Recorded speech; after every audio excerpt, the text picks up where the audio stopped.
everyone. Good evening. Erev Tov. So, as I mentioned, we're going to speak today about anti-Semitism, but in a larger scale. Trying to understand what is the connection between anti-Semitism and the rest of humanity. So, to illustrate this topic, so I would like to tell a short story of a canary in a coal mine. Now, this is based on something that Dennis Prager wrote in his book about anti-Semitism, Why the Jews? This is the title of his book. And in the past, when they dug in the coal mines, they used to take with them a canary. Not only that the canary is going to sing for them and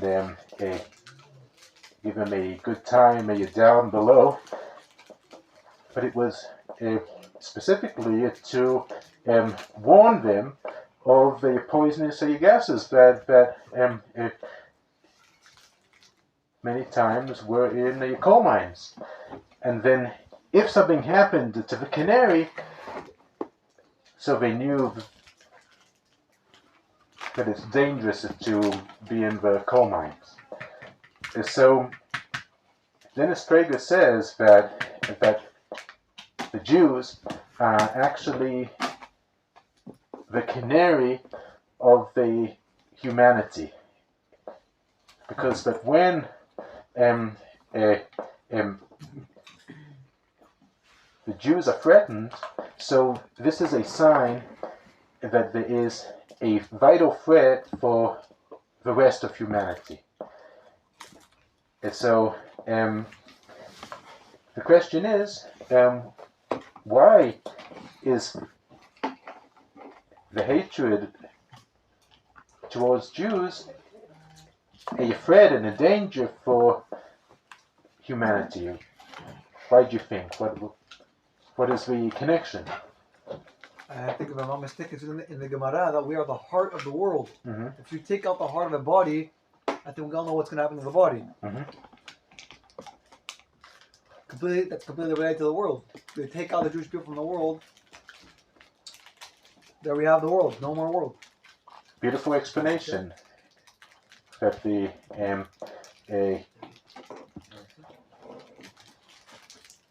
Jewish people are actually the heart of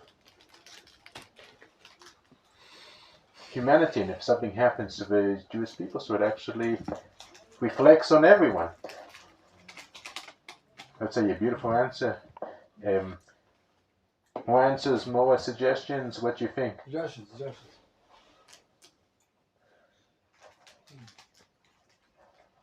Could you try rephrasing the question a little bit? Mm-hmm.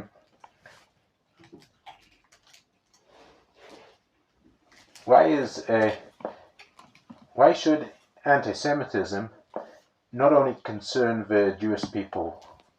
Why should it concern everyone? Well, you could say that if the Goyim, let's just take for example, middle class white Americans, if they say, well, the Jews, Jewish people have done some pretty, horrible stuff. There have been some pretty horrible Jews, which, to be honest, there have been some Jews who are not exactly the greatest tzaddikim. If they could say, well, listen, it's okay to discriminate against the Jews. It could move to other races. Well, it's okay to discriminate against the blacks. It's okay to discriminate against the Latinos. Mm-hmm. And eventually that could just go around in a circle. Mm-hmm. And then the other group starts saying, well, listen, the whites hate us, so it's probably okay for us to hate them. So if the Goyim allow anti-Semitism, Mm-hmm. it opens the door for allowing other discriminations that just hurts everyone. It's interesting. So you were saying that actually anti-Semitism perhaps starts with the Jews, but doesn't end with the Jews. No. There's a connection, and there's and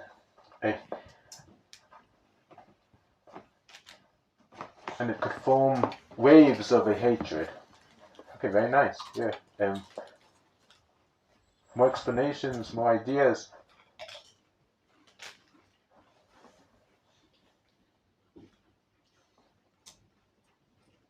So perhaps with your permission, we're going to see a short history of the people of Israel and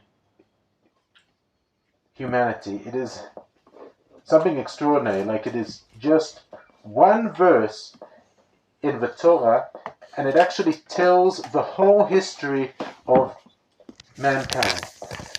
So that is interesting. It says in the Parashat Behalotcha that we read the two verses, and it says about them, the Talmud, it says about these two verses that they are a book by itself.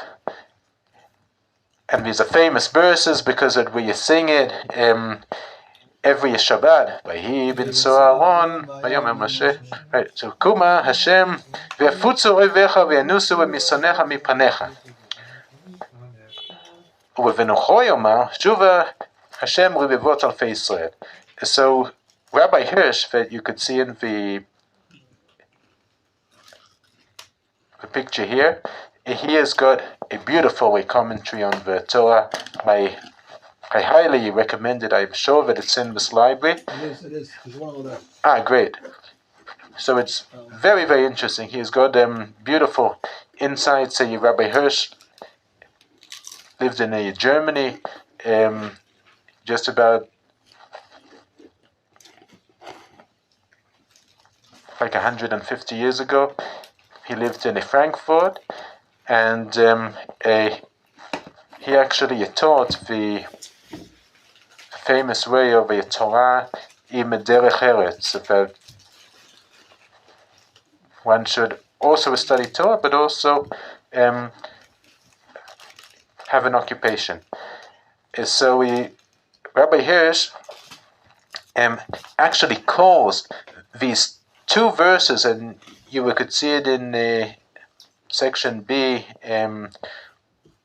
source number 2. He calls these two verses a summary of a history of mankind, actually. And he sees in these two verses, they solve the mystery of anti-Semitism. So this is what he says. Moshe yada שאויבים ומשנאים מוכנים לתורה מיד עם תחילת בואה לעולם. Moshe Rabbeinu knew that the Torah is going to cause a revolution. Humanity is not going to accept the Torah easily, because the Torah, at the time when the Torah was given, mankind was filled with the barbarians.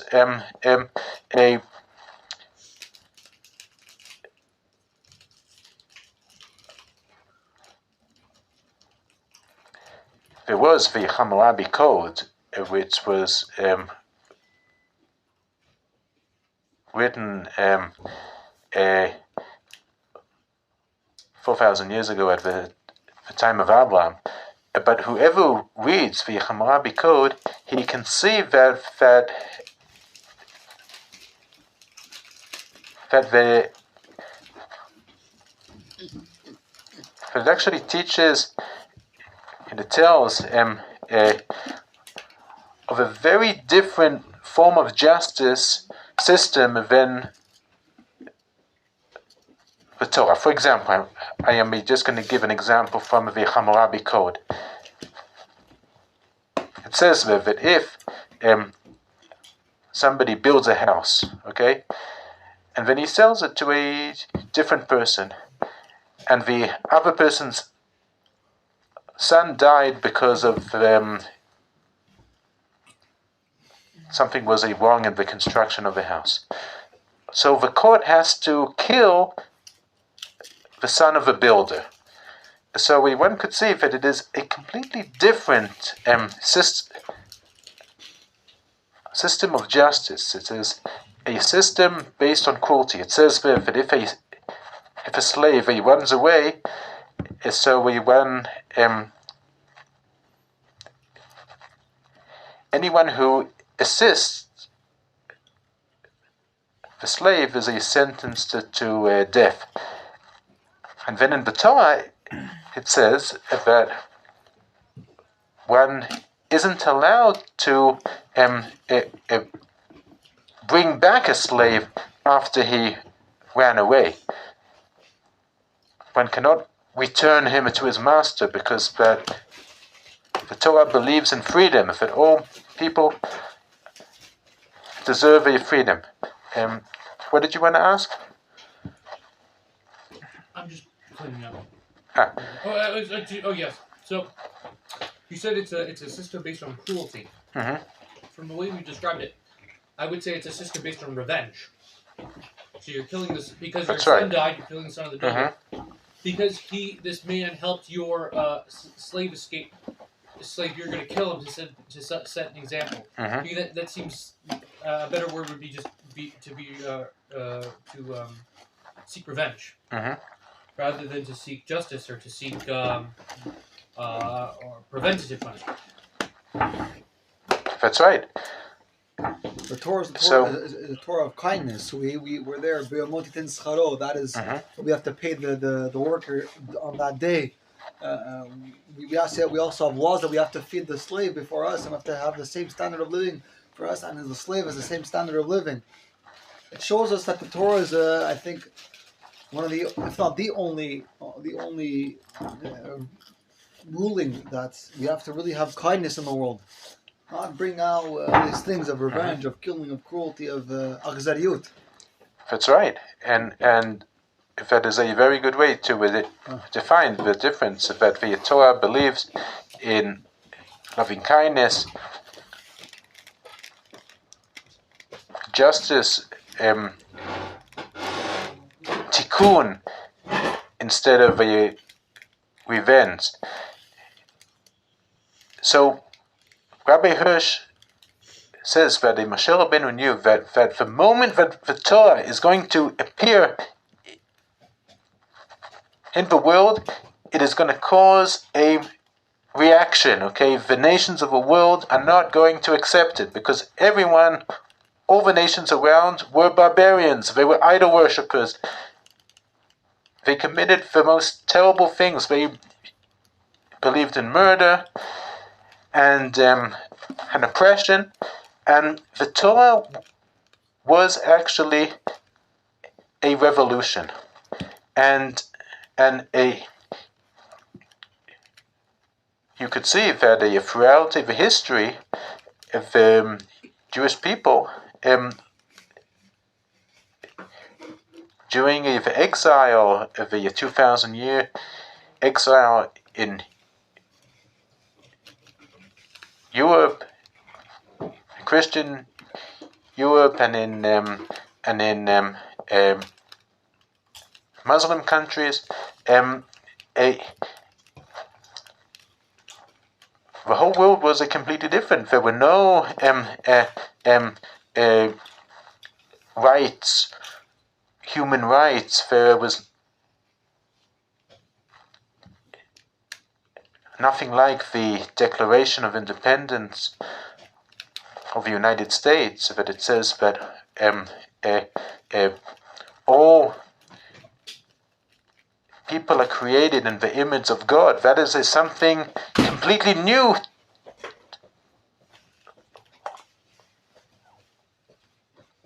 to humanity. Even the French Revolution, there's a big difference between the French Revolution and the independence of the United States. Rabbi Jonathan Sachs talks about it a lot, but we aren't going to go into that. But the Torah brought a completely new system. And anything new, anything that changes the system causes a reaction. And Rabbi Hirsch says that דרישותיה למשפט ולחסד עומדות בניגוד חריף לתכתיבי הכוח והאנוכיות. The demands of the Torah for justice and for loving kindness is completely opposed to the ideology that might is right.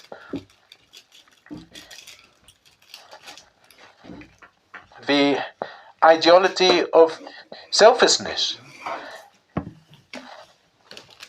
So the Torah appeared in the world filled with pagan beliefs, a moral corruption, and in a world that the strong, they trample over the weak, and they take away the basic rights, the whole system of humanity. Of a feudalism, if that there is a nobleman who rules and then he actually decides the fate of anyone, how it was in Poland and in many different countries in Europe until the 18th century. So in this primitive world, the Torah appeared and started up a new moral level that everyone has to meet. Taking care of the orphan, the widow, the foreigner. This is what the Torah believed, the values of a freedom. And thousands of years before Abraham Lincoln and Martin Luther King. So, as it says in the Torah, Mishpat Echad Yelachem, you're going to have one law, also for a foreigner and for a citizen. Everyone is going to have the same law. So, this caused a reaction, and many of the anti-Semitic movements, they oppose the ideals of the Torah. However, so all of this is actually said in the two verses that we just read. Vahi bin Soha Haaron, when the ark travels, this represents the Torah. When the Torah travels in history, in time, so Vayomer Moshe, Kuma Hashem v'yafutzu oivecha, the enemies of the Torah, of Hashem, they are going to be scattered. V'yanusu misanecha mi panecha, whoever hates the ideals of the Torah. So, very slowly, and in very big efforts, most of the values of the Torah have been accepted. The Torah actually has been victorious, because that it is called actually the Judeo-Christian ethics or values that that doesn't exist. Judeo-Christian values don't exist. It's contradictory. Western society is actually based on the values of the Torah. The Rambam writes that Christianity was a way to bring the values of the Torah to everyone. And yes? Isn't Western society rooted in Esav? That is right, but it is true that there are many thoughts in the Western society,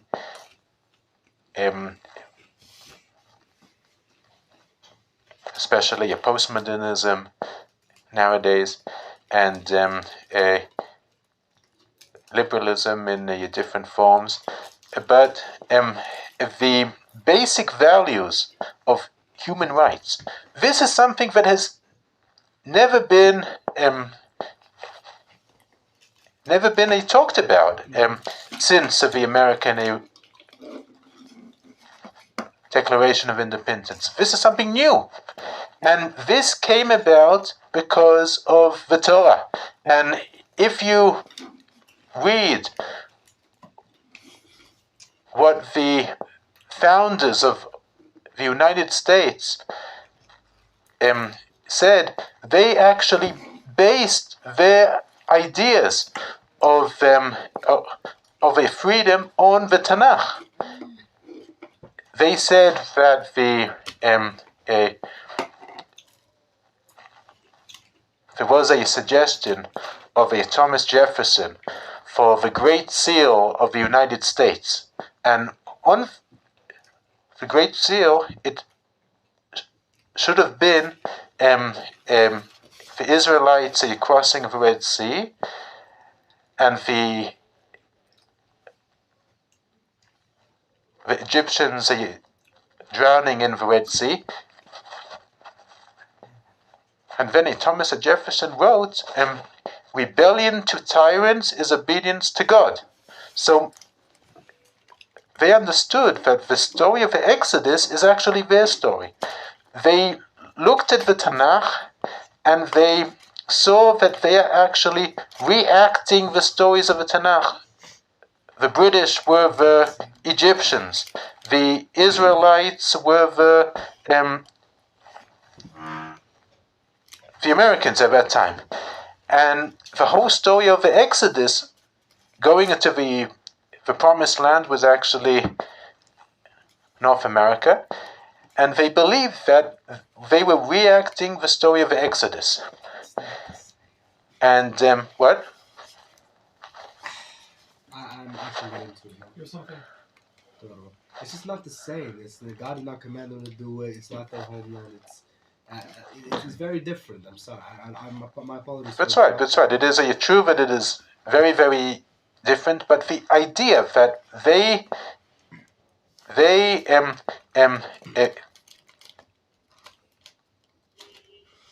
looked at the Tanakh and it inspired them. Also, the story of a Martin Luther King. Whoever reads his a talk that he gave when he got the Nobel Prize. So he says, and I'm quoting that the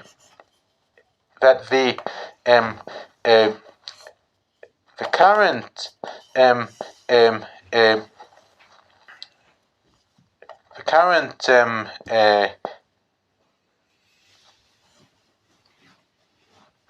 how should I say it? The current situation in the United States is actually reacting the story of the Exodus. That is what Martin Luther King said. And you could read it. So they turned to the Tanakh as a source of inspiration. And as the Tanakh inspired them, it inspired many people. And the ideals of the Tanakh became a normality, a norm. And humanity, if you look at it in a general perspective, humanity is closer to the Tanakh now than it has ever been. Since the Tanakh was given to us, humanity is closer now because the ideals of human rights, of freedom, these values are based on the Tanakh, and these values are shared by most of the Western world today. Yes? Yeah, a question. So we said or discussed that the modern human universal rights are like basically from the Tanakh, and it was derived from the heritage of the Christian Judean culture. That's right. And we see nowadays that we have the UN, United Nations, and they constantly bashing Israel in several resolutions, and they take those human rights, which they derive from our Tanakh, and now they are. This becomes the new anti-Semitism, the new anti-Zionism. What should we make out of this? Like, how should we encounter this, or how should we resolve this problem? Because they kind of pervaded our idea. Does Israel operate by the Tanakh? That is a great question, David. You are actually asking if these ideals are actually based on the Tanakh. Why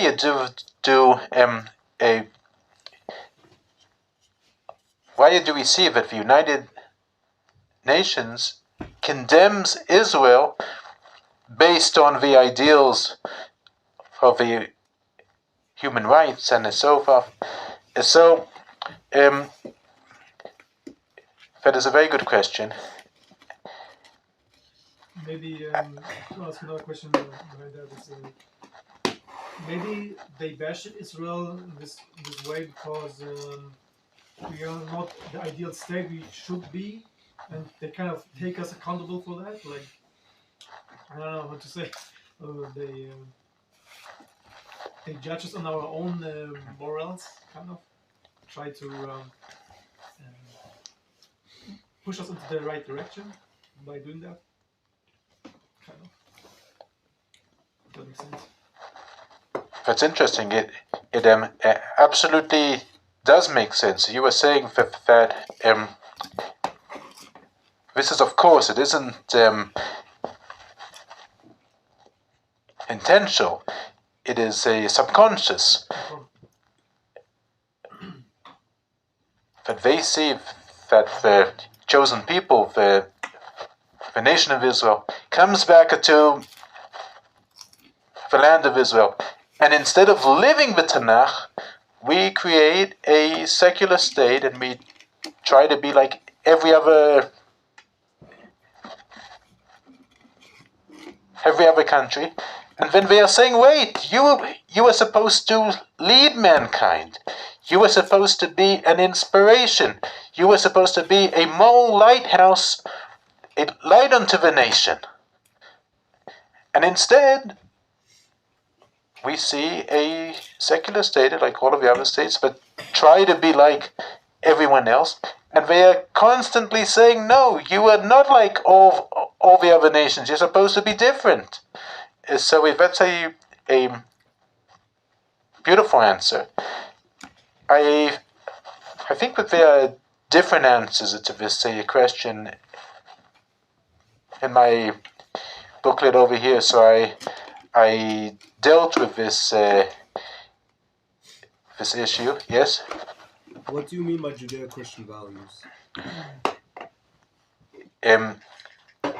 Basically, if the idea of a freedom, of justice, of They literally put the Talmud on trial and burnt it. loving kindness. We do not have the same concept of justice with it. We don't share. That is true. We are completely different kinds of religions. The sages literally call Christianity polytheistic idolatry. What shared value? They appropriate some aspects of us, but we don't have true common values. There's no shared. No, Christianity is avodah zarah. It's nothing like Yehudut. We don't share with them. They hate us. That is absolutely true. That is absolutely true. No. And I agree with you. If this is a concept which is a controversial, and the values of the Torah are completely different. But I'm now talking from the perspective of the nations of the world. Okay, not from the perspective of Am Yisrael. Soon we are going to bring quotes from some of the honest leaders of the nations of the world, such as the former president of Spain and the former prime minister of Canada. Momentarily, we are going to get to this. But what I am trying to say that, based on the Rambam, is that Christianity introduced to the world many of the ideals of the Torah. Of course, in an incomplete way, in a distorted way sometimes, in a different way, but somehow the ideals of the Torah and of the Tanakh, they actually spread, and they influenced humanity to the level now that today, if the ideals of the human rights, for example, this is something that comes from the Torah, and it is also true that it also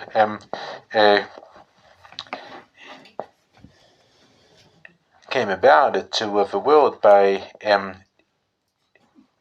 different philosophers,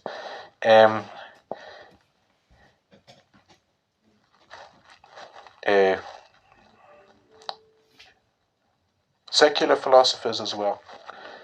So I just want to add over here that slowly the ideals of the Torah, they actually influenced the world, and because of that, there are many enemies to the Torah and to the Jewish people who represent the Torah in the world. Now, if you look at section C,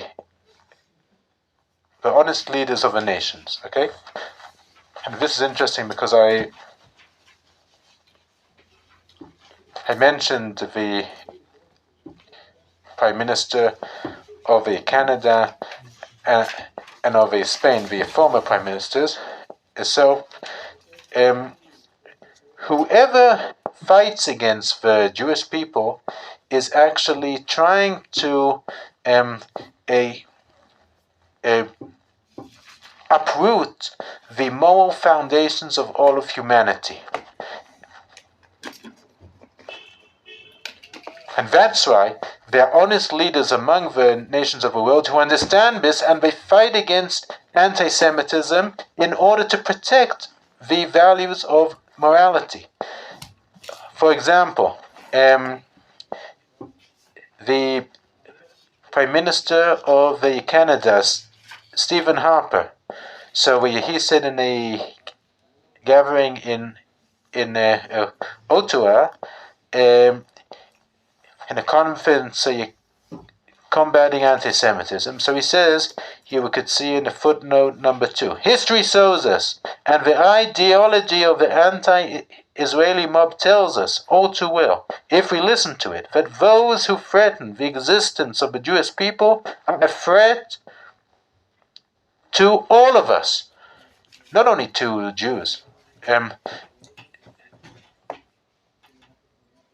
Stephen Harper says that anti-Semitism is actually a threat to humanity. Whoever believes in the ideals of justice, of the morality, this is what we are talking about.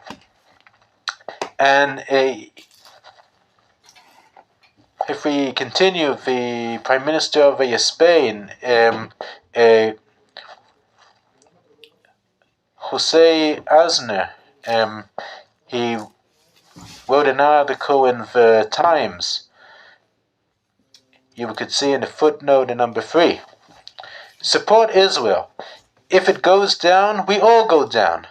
Israel is our first line of defense in the trouble that region that is constantly at risk of descending into chaos, a region vital to our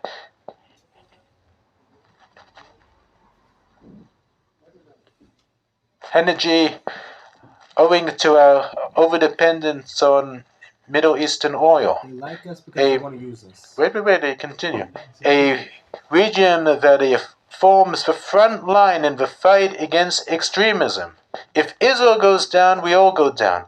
Israel is a fundamental part of the West. The West is what it is thanks to its Judeo-Christian roots. If a Jewish element of those roots is uprooted and Israel is lost, then we are all lost too. So this is what honest leaders of the nations of the world, they understand that the battle against Israel is actually a battle against morality itself. The pinnacle of justice is actually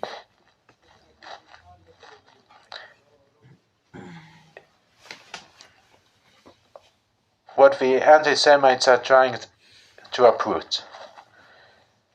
Now, despite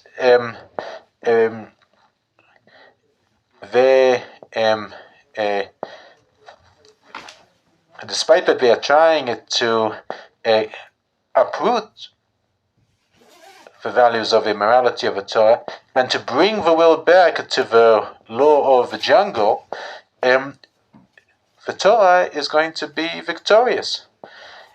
And this is what the Rabbi Hirsch says, דווקא מפני שמסעות התורה הם מסעות השם בחברה ובלבבות והמשנאים של התורה הם אויבים ומשנאים של מלכות השם, התורה תשלים את מסעה בארץ, וכשתבוא ותתערב בעולם תתפורר ברית האויבים ורדיפת המשנאים תהפוך למנוסה מבוהלת. So this is what we said in Vayhi B'Nsoah HaAron, when the ark, which represents the Torah, its journey throughout mankind, at the end, the light of morality is never going to fade.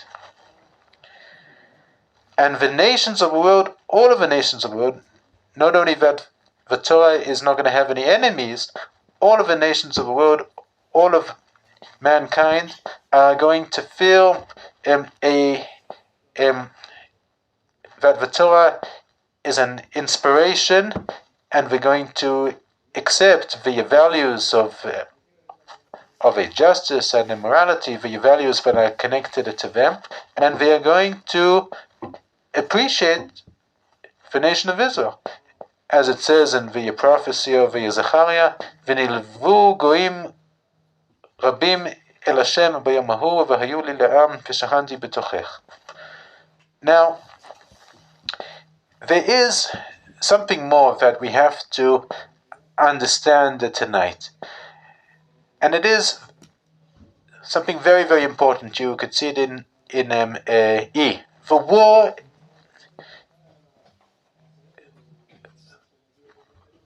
war against the value of life. Now, if one would try and ask oneself, what is the sign of anti-Semitism throughout all of the ages? How could you identify anti-Semitism? So the answer is cruelty and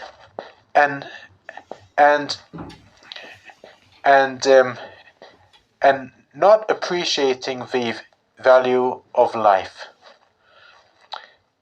For example, I'm going to give an example. The Roman Emperor Vespasian, he enslaved hundreds of thousands of Jewish slaves and used 60,000 of them to build the Colosseum in Rome in AD CE under his administration. That's right. Very nice. He actually was the one who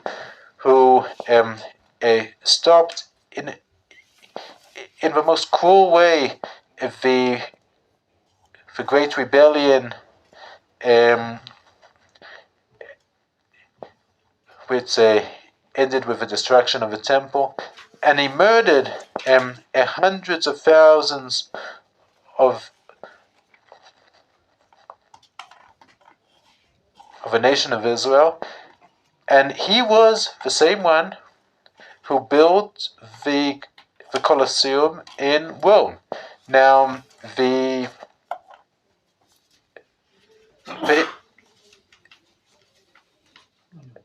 Italians say that it is one of the new seven wonders of the world, okay? And they are very proud of the Colosseum in Rome. Many tourists come and see it. It is lit up at night, as you could see in the picture. They are very, very proud of it. But if I were them, I wouldn't be very proud of that place, because it is a place filled with blood. It is the most a terrible sign of the barbarism of the humanity. It is a time of history that one would better forget about. So there is no reason to be proud of that place. If it was used as a place of torture, that people had to fight against each other and fight against animals. It was a terrible place. It was a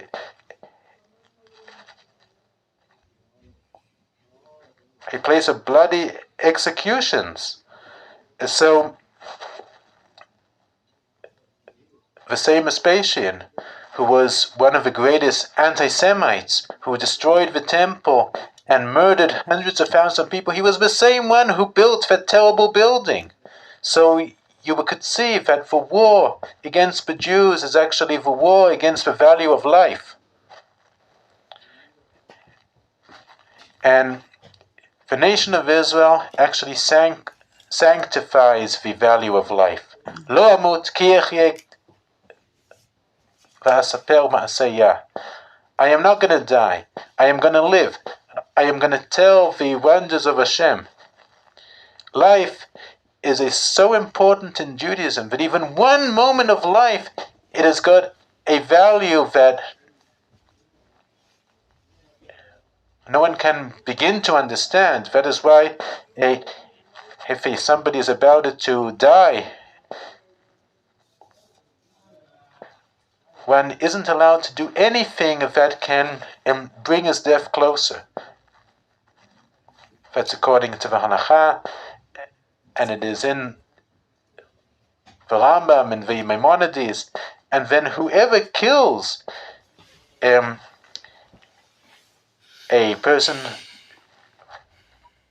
sick person who is on his deathbed is considered a murderer, because that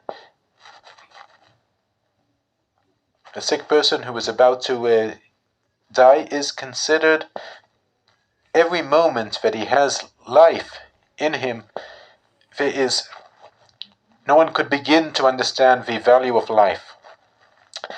And also that is what the Chazal tell us, that it says in the Pasuk, Lo ta'amod al dam re'echa, one should not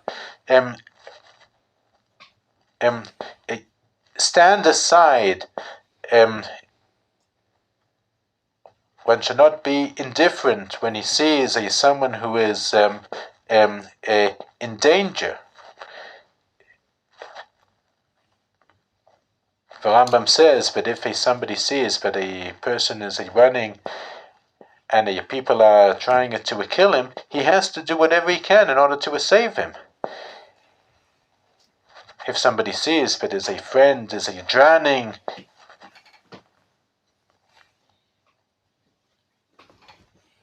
in the river, or that bandits are about to kill him, or terrorists, he has to do what he can in order to save him. So the value of life is actually what we see over here. Rabbi Jonathan Sachs, he wrote a very, very special book and a very a deep book that is called Not in God's Name. And he says that there are cultures who sanctify death.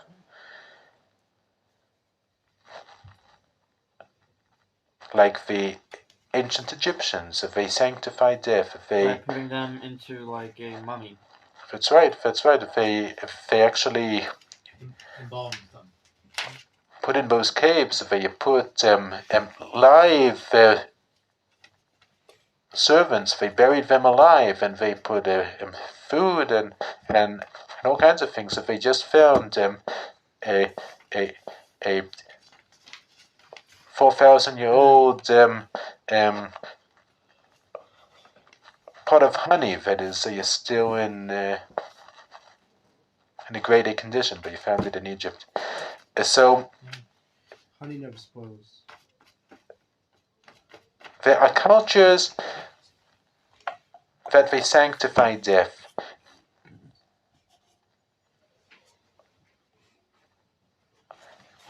And there are cultures who sanctify life. And the Jewish people sanctifies life. We believe that the value of life, the value of the freedom, the value of justice, these are the values. And this is a great battle between whoever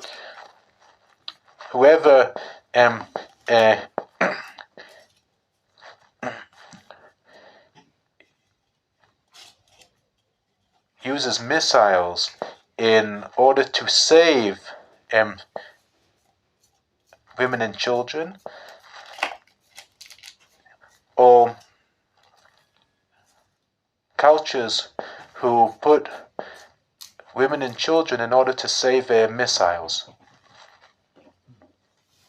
This is a very big difference. In Gaza, underneath the hospitals, there are factories of missiles. There is ammunition. There is the terrorists, the Hamas. They go under the hospitals because they know that the IDF is not going to bomb them.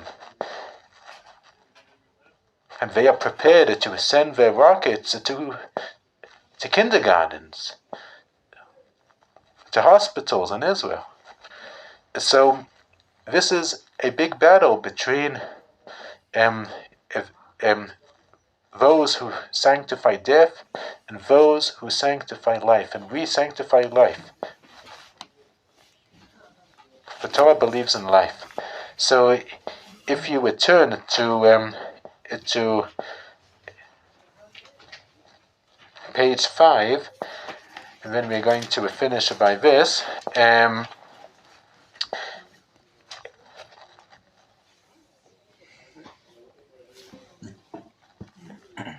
We also believe that war is not an ideal. War is something necessary when all of the diplomatic ways aren't possible, but we do not turn to war as the first resource. It is the last. And you could see over here with a tikkun olam and the sanctification of life. And I am just going to bring one or two ideas from here. This is from a Reb Tzadok, a Kohen Lublin, who was a great Hasidic master who lived between 1823 to 1823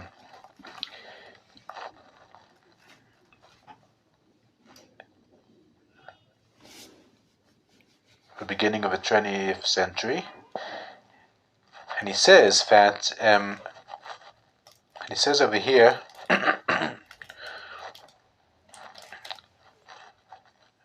that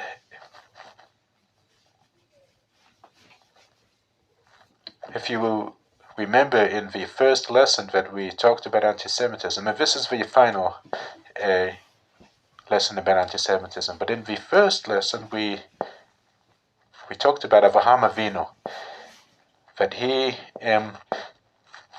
fought against the four kings, okay? And the reason that he did it is because that he understood that when cruelty and barbarism goes wild in the world, and the rest of the humanity gives up, Avraham Avinu said that one has to do something. One has to stop the evil in the world. And the nation of Israel is supposed to go in the footsteps of Avraham Avinu and not to give up. Not to give up fighting against cruelty and injustice and evil in the world.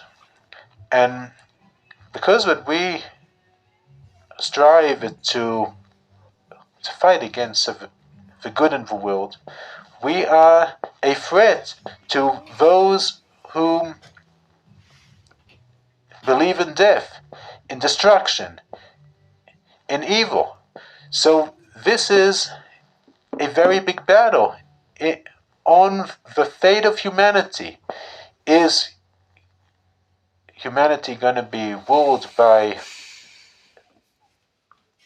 the culture who sanctifies death, or the culture who sanctifies life and believes in compassion and in human rights and freedom? This is the big debate. And as it says in the Torah, we sanctify life, we choose to bring the blessing of life to the world, as it says, "Ubacharta b'chaim leman techye ata v'zarecha." So, if there's any questions, any comments, any insights, please. So, like as a summary, if we can sum it up, would be like anti-Semitism equals anti-life, anti-living, kind of like. Yes. Because anti-Semitism, the aim of anti-Semitism is, of course, to destroy the Jewish people, and by that the diminishing or like eliminating the moral. By eliminating the moral, like humanity is like eventually gonna destroy itself. Kind of. That's right. So anti-Semitism is actually the war against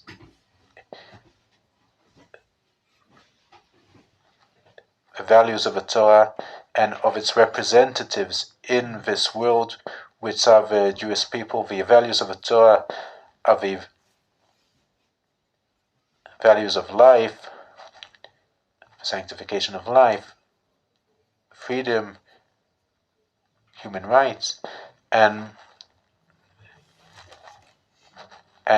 just look around to the nations of the world who hate the Jewish people, like Iran. Do they believe in the sanctification of life? Do they believe in human rights? No. Not really. No.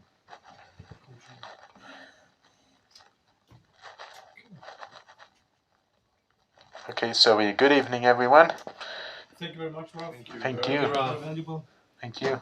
All right, before anyone leaves, clean up. Clean up, yeah.